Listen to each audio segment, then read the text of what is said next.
And last but not least, subtopic in this section is how to find x and y intercepts from the graphs. So to find the x-intercept, first of all, let's recall what intercepts are. The intercepts are points where your graph crosses either x-axis or y-axis.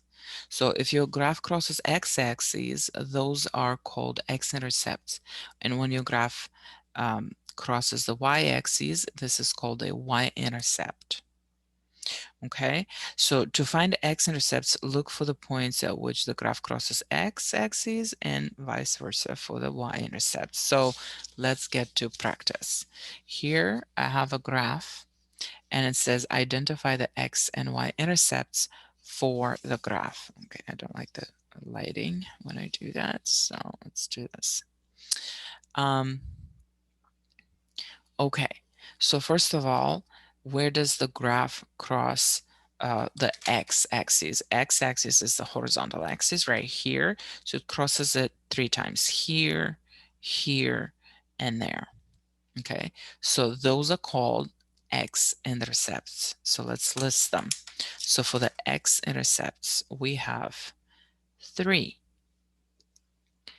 intercepts. Okay.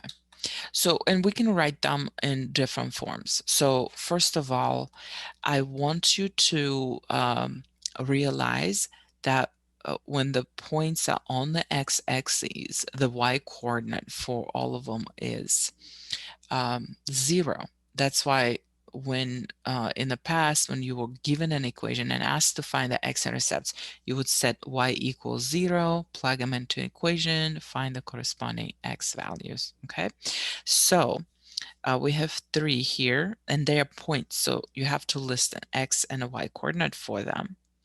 So the first one is -3. Oops, it's a point, comma, 0.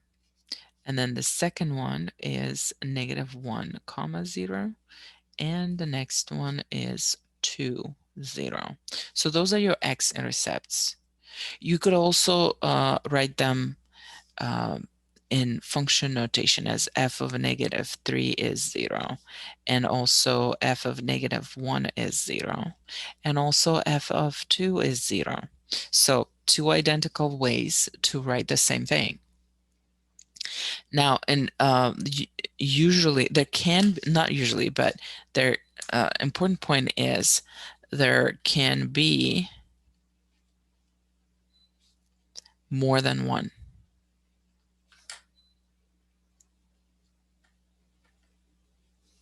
x-intercept, like in this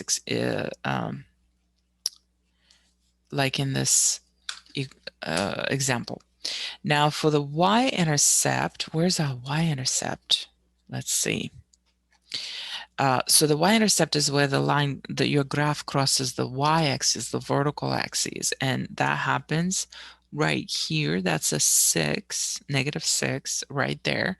So we're gonna say that the y-intercept happens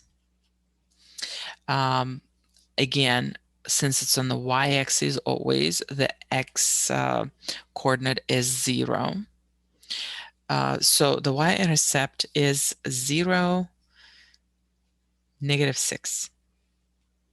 And you can write it also as f of 0 is equals -6. That's our function notation way to write it.